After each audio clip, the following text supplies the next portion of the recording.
I'm not inviting strangers to the wedding. Does that mean I'm not invited to the wedding? That's what I'm saying. You really don't get it, do you? It's normal not to invite strangers to a wedding, right? Susan, my son's wife, retorted without even looking at me. Sure, I wouldn't invite a complete stranger. But to be rejected like this when we're about to become family. Feeling this rejection, I suddenly felt very cold towards her. And to think, she said this right when she came over to announce the marriage. I couldn't even bring myself to sincerely congratulate them. Okay, I understand.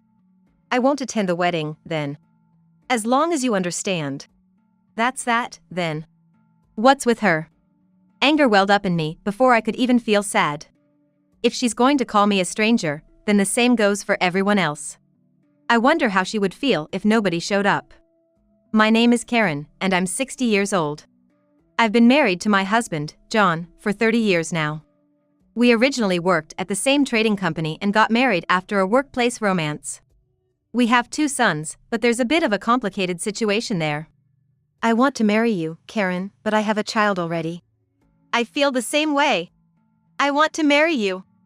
Don't worry about Michael. Let's raise him together. When I was 30, I received a marriage proposal from John, who was divorced and had a child. I remember being over the moon when he proposed. I thought I wouldn't mind if it was the child of the person I loved.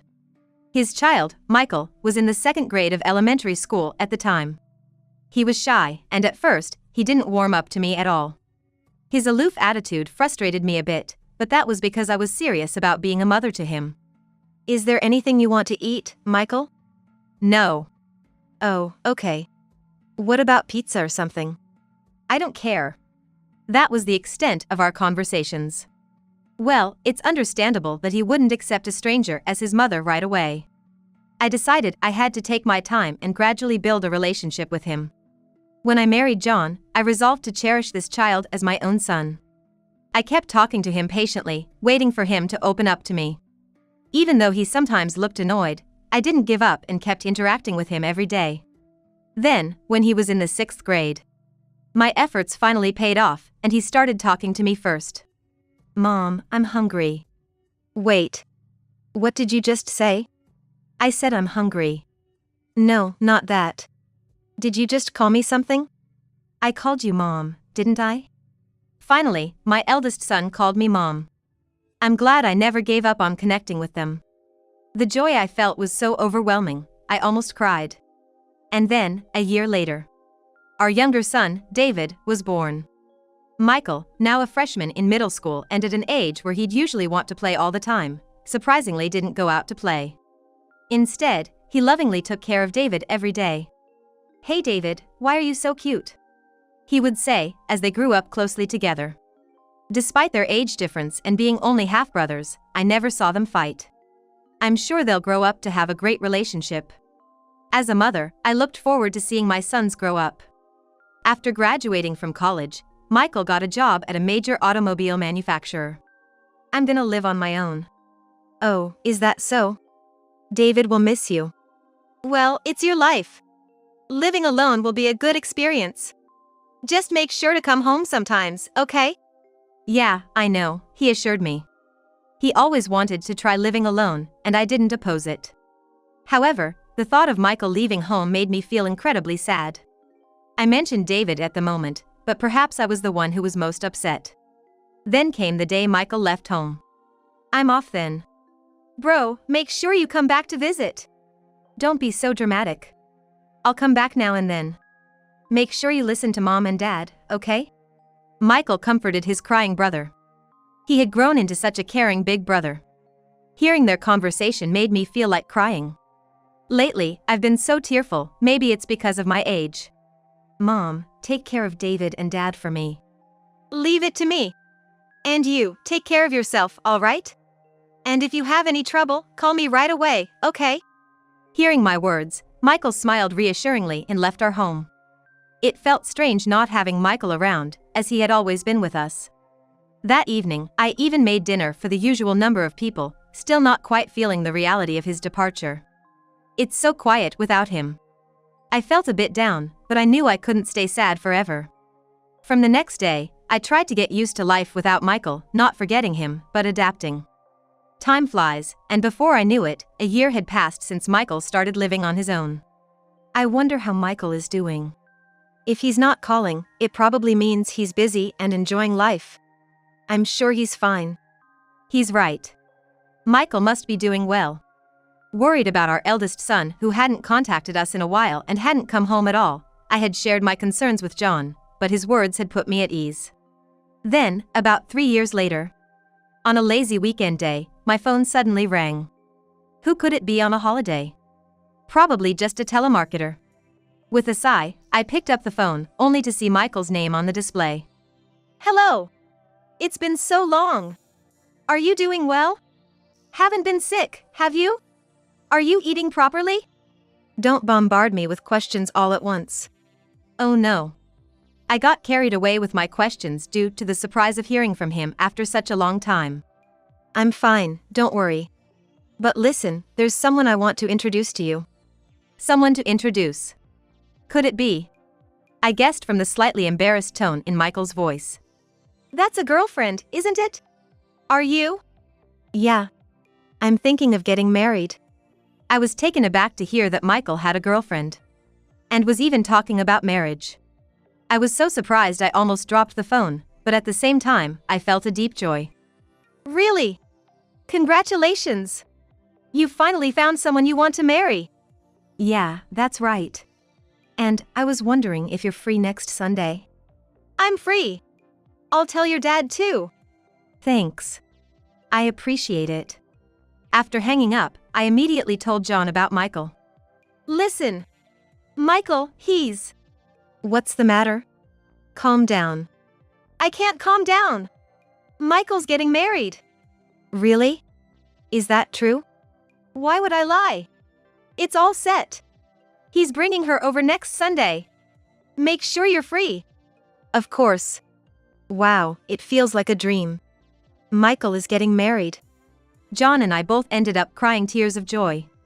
A little while later, I went up to David's room. David, can I talk to you for a sec? What's up?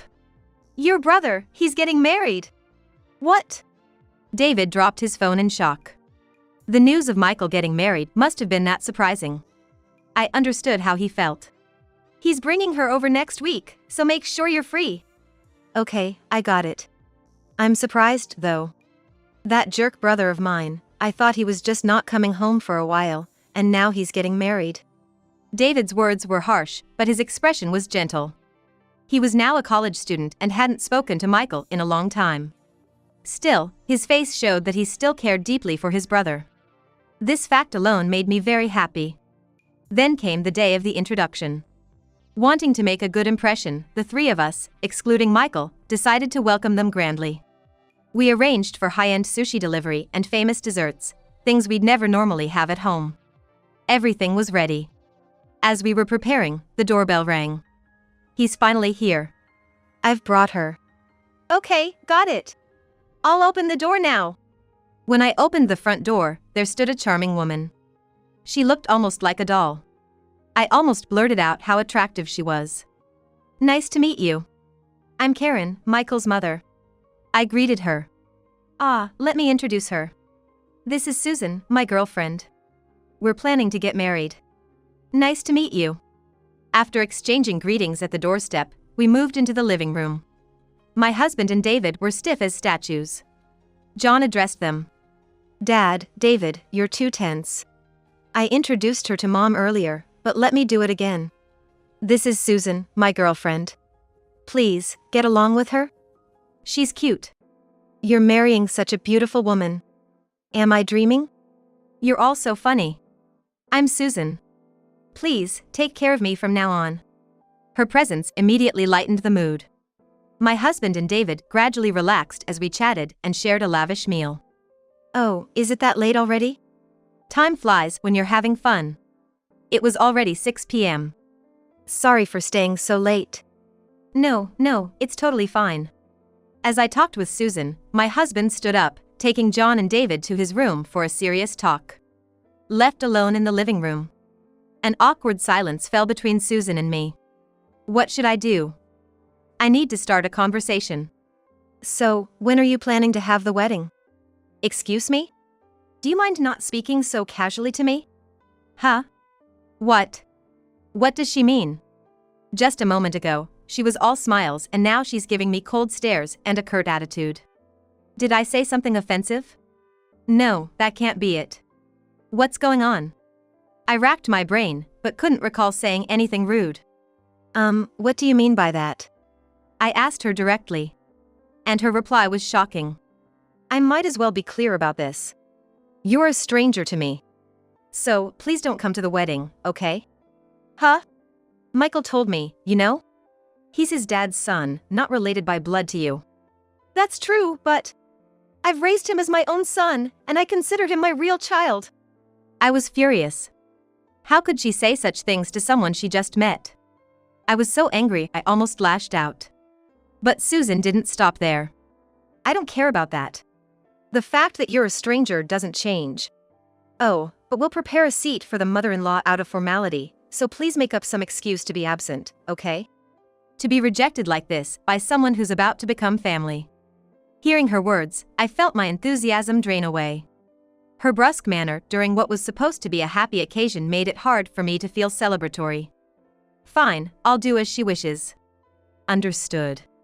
Then, as a stranger, I'll be absent. As long as you understand. Well, that's that then. Unbelievable. Someday, she'll get what she deserves. Just as our conversation ended, my husband and the boys came back to the living room. How's it going, Mom? Do you think you can get along with Susan? Get along? That's hardly possible. Deep down, I wanted to tell Michael everything that had just happened, but I refrained. Yes. She's a really nice girl, you know? Take good care of her. After saying that, they left as if nothing had happened. Maybe I should have told John and David right then that Susan said, strangers shouldn't come to the wedding. But if I had, John would have likely told Michael immediately. I couldn't bear to upset Michael in his happiest moments. Out of a parent's heart, I ended up not sharing anything. Half a year later, it was finally Michael's wedding day. It's finally here. Hey, David, make sure you're dressed sharp, okay? I know. John and David were all excited since the morning. But as the wedding time approached, my mood kept sinking. Well, shall we head out? We drove for about an hour from our home to the wedding venue. The venue was already filled with many guests and was quite lively. What should I do? I told Susan I wouldn't come. I felt so sick I could hardly stand. As I sat on a chair in the reception lobby to catch my breath, David approached me. Mom? You look pale, are you okay? Yes. I'm fine. Maybe it's a cold. I lied on the spot, but he saw right through it. I hate to say this, but Mom, that's not a cold, is it? What happened? It's not a lie. I've been feeling a bit under the weather since yesterday. How long do you think I've known you? Don't lie and just tell me what happened. David raised his voice at me. I appreciated his concern, but if he's too loud. Keep it down a bit, will you? If you're so loud, everyone will stare. Sure enough, people around us started to pay attention. I don't care about that. If Mom's not having fun, Michael will be upset too. Tell me what happened. David insisted, looking straight at me. All right, if you insist that much, I understand. I'll tell you everything. Actually, when Susan came over for the wedding greetings, she told me, "You're a stranger, so don't come to the wedding." And I, in anger, retorted that I wouldn't come. But here I am. What? Susan said that? Then I must be a stranger to her too, right? Most of the people here today are. David exclaimed loudly, attracting attention from the surrounding guests. That's why I didn't want to say it. Now everyone was listening. People who seemed to be friends of the bride were also stirring, with some saying, I didn't think she was that kind of person. Does she think of me as a stranger too? Maybe we should leave too. I actually planned to tell you and Dad that day, but I never got around to it. Got it. There's no need to stay at such a person's wedding. Let's go home, Mom. I'll leave with you. Prompted by David's words, others began agreeing, if the family is leaving, maybe we should too, and started to exit the venue. Hearing the commotion, John came over with the bride's parents. What's going on? Everyone's leaving. It's good you're here. We're leaving too. Susan told Mom not to come to the wedding because she's a stranger. No need to attend such an ungrateful person's wedding. Really? She said that? John asked, and I just nodded. The bride's parents were also visibly angry.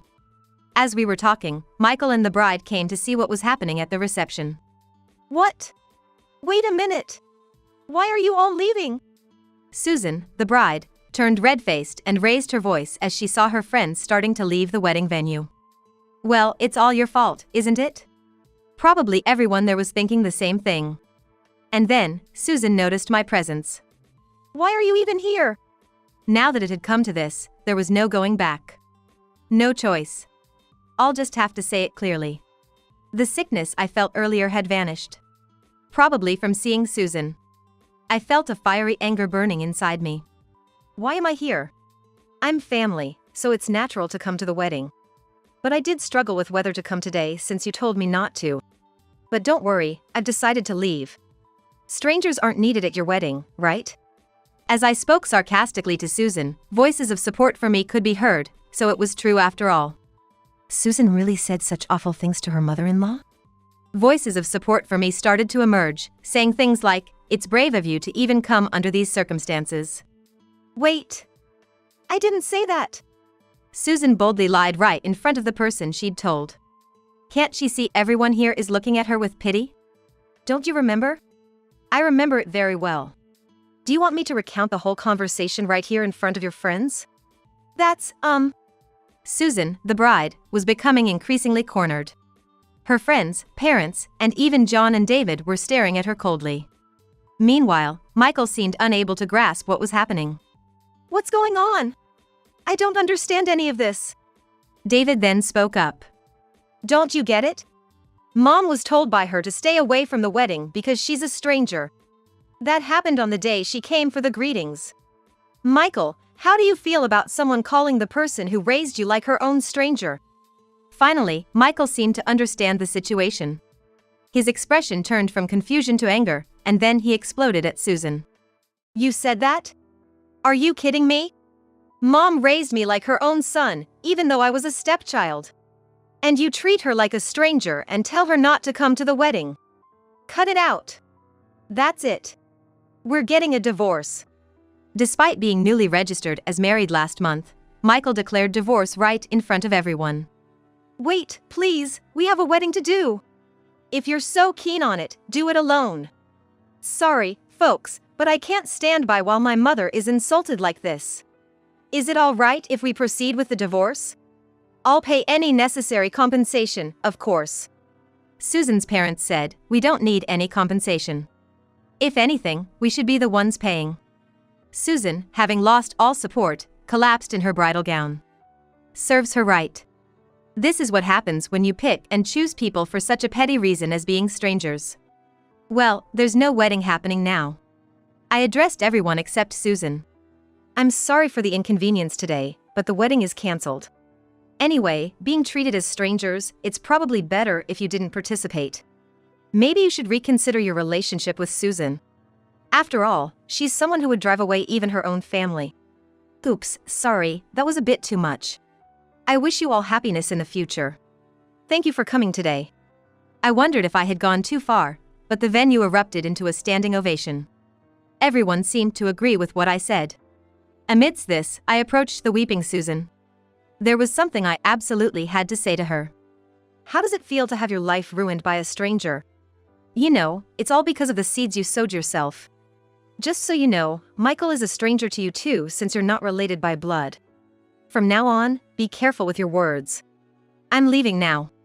Ugh. Susan, now just a sobbing mess, was unable to respond coherently. And with that, we left the venue and headed home. In the end, what was meant to be a slight against me turned into a grand finale where everyone supposed to attend the wedding didn't show up. The saying "words can be your downfall" has never been truer. I need to make sure I don't end up like that. Sitting at home and relaxing, I thought about it. A week later, Michael came to visit. Mom, I'm sorry for making you feel bad. I had no idea Susan would say such things. It's okay, dear. It's not your fault. Besides, if I had spoken up sooner, maybe things wouldn't have gotten this bad. I'm sorry, okay? Don't apologize. Oh, right, this. Michael said this and handed me a brown envelope. It was quite thick, but I wondered what was inside. What is this? Susan's parents sent it as compensation for you. $60,000. I can't accept this much. In fact, I don't need it. Please return it. The envelope contained $60,000 in cash. I thought you'd say that. That's why I told them the same, but they insisted I accept it, so I did, gratefully. Please take it, it's also their request. Okay, I understand. I'll keep it then. By the way, what happened to Susan? She's almost disowned by her family now.